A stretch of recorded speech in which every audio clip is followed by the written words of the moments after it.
We are streaming to YouTube. Thank you, Andy.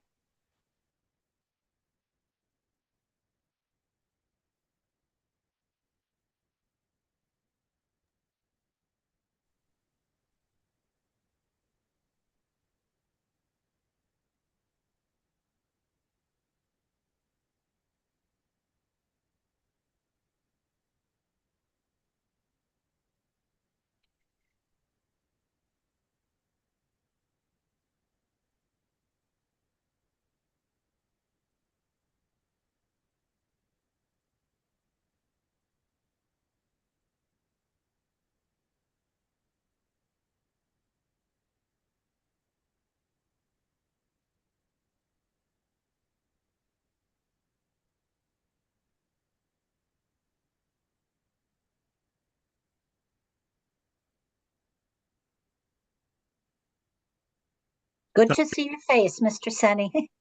Sorry for my delay. No problem at all. Before we go on the record, is there anything we need to address off the record? We just wanted to follow up on the discussion yesterday regarding the safety data sheet, the SDS. So we double checked, and what we provided was, to our understanding, the safety data sheet for the cell and all of its components. So that is the SDS that we have, and that's what would be responsive to those two requests. Yes, thank you, Eben. I did check both the file room and my records, and I do have the safety data sheets that you submitted on February 6th. So sorry I had overlooked that. No, not at all. I'll just mention too, but yeah, it's Eben, not Eben, but everybody makes that mistake. So Oh, sorry. Not at all. Sorry. That's why I call him Mr. Albert. Okay. Okay, then, Alan, let's go on the record.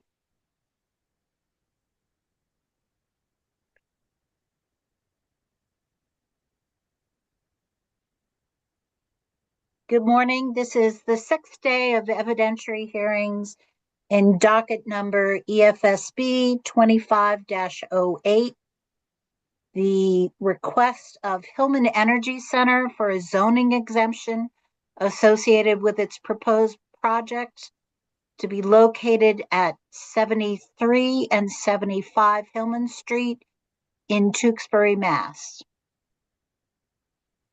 Now that we're on the record, is there anything we need to discuss before we proceed with the two witnesses that Mr. Senni plans to present this morning?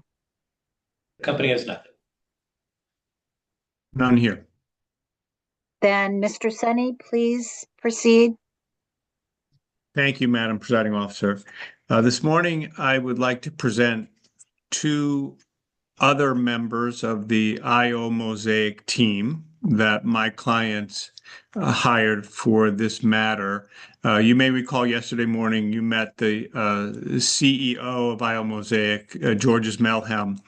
There are two other chemical engineers who work at IO Mosaic and have worked on this project, and they are here this morning. That would be David Blake and James Close, and I can see them both present.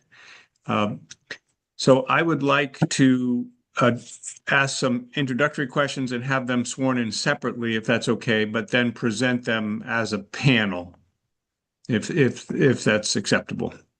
That's fine. Let's just follow the usual procedure where they identify themselves and their business address, and then I will swear them in individually.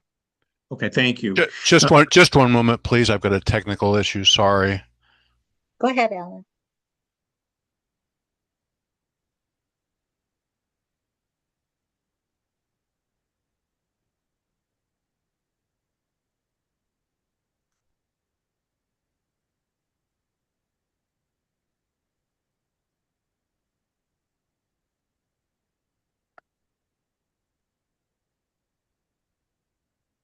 Okay, thank you. Mr. Senni? Thank you. Mr. Blake, could you please state your name and business address? David Blake, I am Mosaic, 91 Stiles Road in Salem, New Hampshire, 03079. Thank you. And Mr. Close, could you do the same? Yes. So James Close, Senior Risk Consultant at I Mosaic Corporation in the United Kingdom, 1618 Queen Square, Bath, BA 12HN.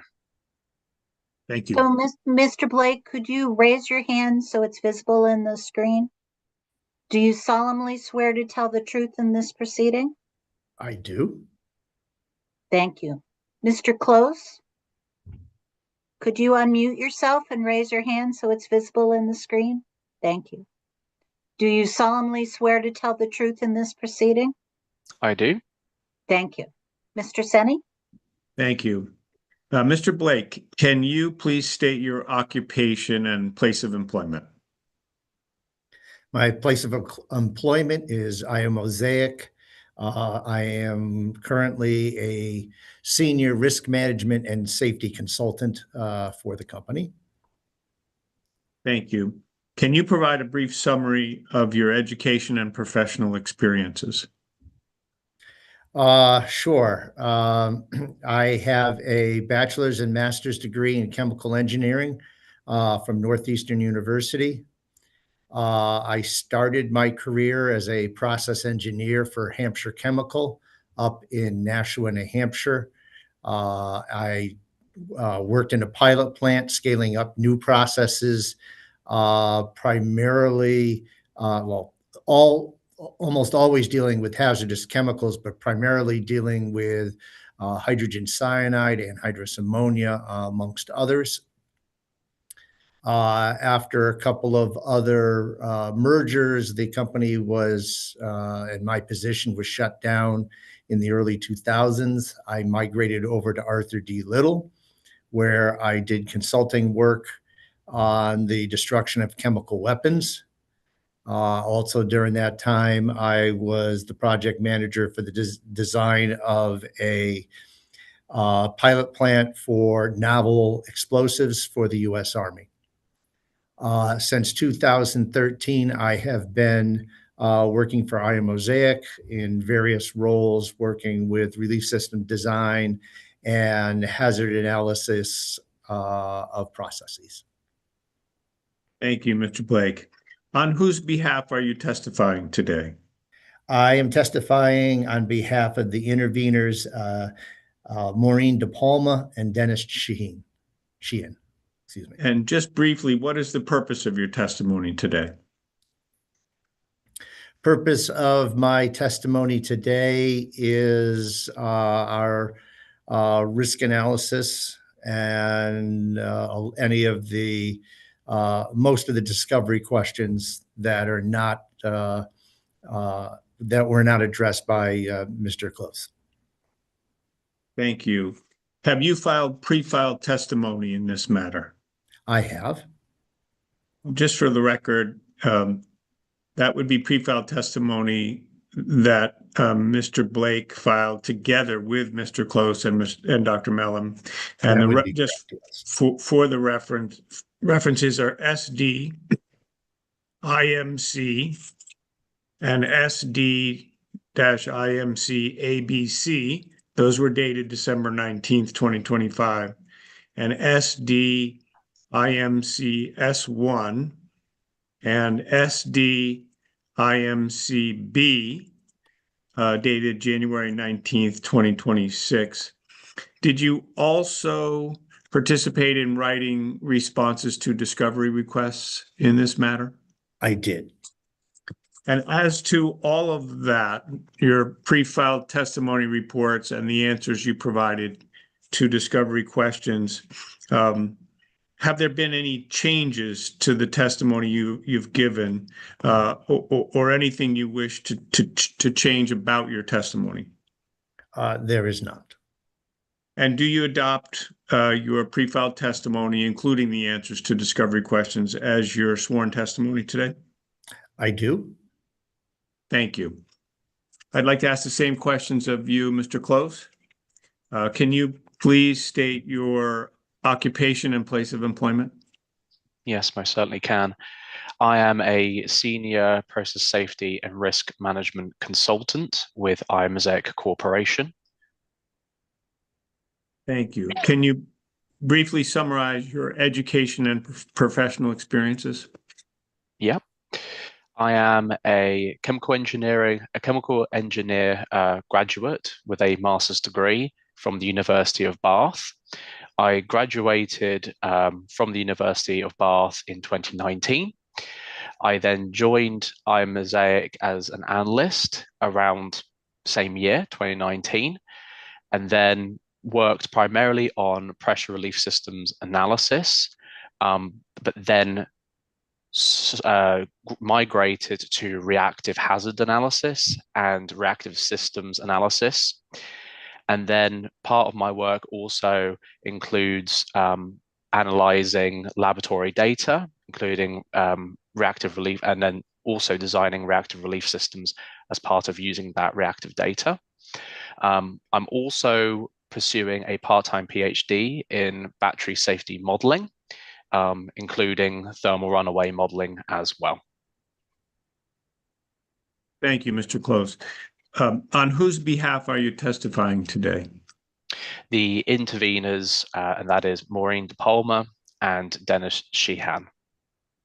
And just briefly, what is the purpose of your testimony today? The purpose of my testimony is to answer questions regarding battery safety, the analysis we performed collectively at Mosaic, and then any answers to discovery questions that Dave didn't answer, but I also provided answers to. Thank you. And have you been a co-author of pre-filed testimony filed in this case? Yes. Okay. And just for the record, it would be the same exhibit numbers as I read for Mr. Blake. Have you also participated in written responses to discovery requests? Yes, I have. So taken as a whole, both your co-authoring reports that have been submitted as pre-filed testimony and your answers to discovery questions, has there been any changes that you want to alert the board to in any of the documents you've submitted? No. And do you adopt all of that testimony as your sworn testimony today? Yes. Thank you. Madam Presiding Officer, I do not have any direct substantive questions for these exhibits and for these experts, and I make them available for cross-examination. And I would like to have them cross-examined as a panel, if that's acceptable. Any objection, Mr. Kaplan? No objection. Thank you. In that case, we will proceed with questions from the company for the panel. So the company has no questions for these witnesses. And I guess I reserve our right to ask questions after the siting board, but right now we have no questions for witnesses. Okay, thank you. Mr. Riley, Mr. Strasberg, does staff have questions for the panel? Why doesn't Mr. Strasberg go first today? Presiding Officer Sharkey, if that's okay with Mr. Strasberg. Okay. Thank you so much, Mr. Riley. I'll begin by referring to 2 points in the record. The first is attachment H of the initial petition at 20, page 20. I'll read the quote there. Typically, hydrocarbons, such as benzene and toluene, are the only toxic gas concentrations other than carbon monoxide that are measured as part of the UL 9540A testing process. These do not present... I'm sorry, you're dropping out. As measured as part of the UL 9540A what? Testing process. These do not present significant toxicity hazards compared to carbon monoxide, as their concentrations in battery gas are usually orders of magnitude less, while having generally higher AEGL concentrations than CO. The second quote refers to the IO Mosaic Tewksbury BESS installation pre-filed testimony. This is the one back from December 19th of 2025 at page 6. And the quote is, based on the information provided, it is likely that hydrogen fluoride concentrations, although diluted in exceedance of AEGL 2 levels, will be found beyond the project fence line. In light of those two quotes, I ask the following. Per attachment H, the UL 9540A testing process does not typically measure HF. Please explain the gap between UL 9540A and the conclusion in the IO Mosaic report that HF concentrations could exceed AEGL 2 levels beyond the fence line.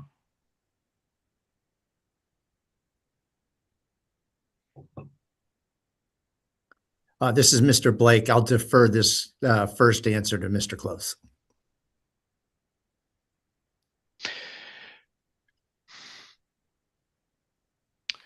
So typically the UL testing focuses primarily in the flammability aspect and the explosivity aspect of battery safety. So when a battery goes into thermal runaway, it will emit gases which have the potential to ignite and potentially cause an explosive atmosphere. That is the primarily the focus of the UL testing regime, because it's essentially a regime of tests. So UL test for the cell level, module level, then the unit or rack level, as some people may call it, and then the large scale test regime as well. That is the primary driver for pursuing that testing. The toxicity angle, although mentioned in NFPA 855 annexes, it's not a primary, I wouldn't say concern, but it's not a primary component to watch out for during those UL tests. Now, what we did at IO Mosaic, and as chemical engineers or taking a process safety approach, is identify the hazardous substances within these cells. And we know that in these cells, they contain a substance, lithium phosphorus hexafluoride, essentially.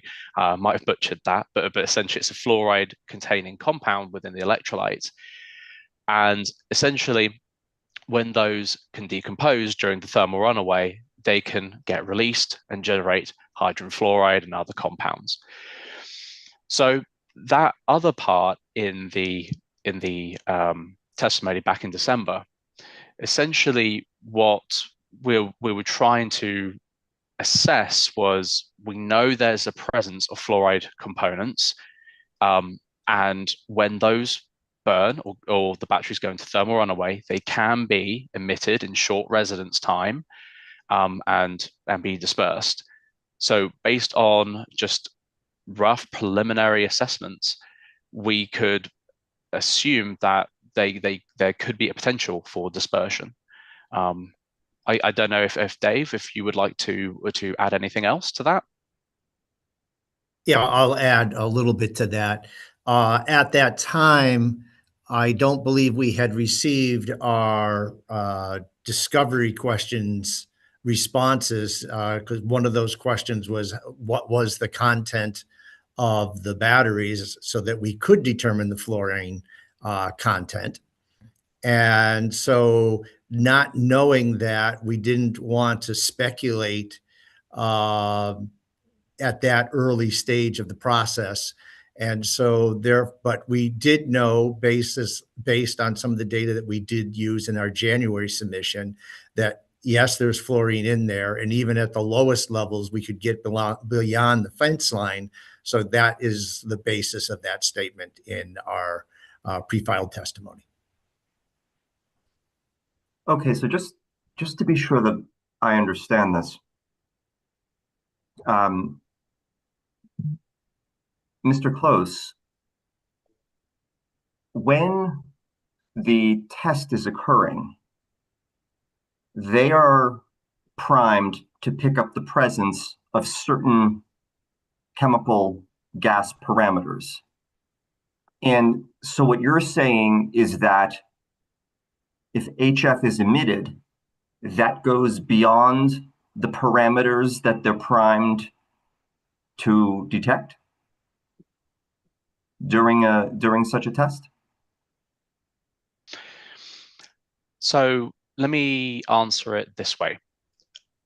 When you measure the gas compositions from these UL tests, a typical instrument could be something like a FTIR method. So that's the equipment that they would use to read various compounds when the gas vent stream reaches the sensor detectors. The primary focus of the tests is to analyze the explosivity of those gas streams. So their primary focus is hydrogen, methane, the carbonate electrolytes. They can detect HF though, but when an engineer analyzes those reports to inform design decisions, the design decisions are mostly the tests are mostly used to inform the engineers about flammability, explosivity, and things of that nature.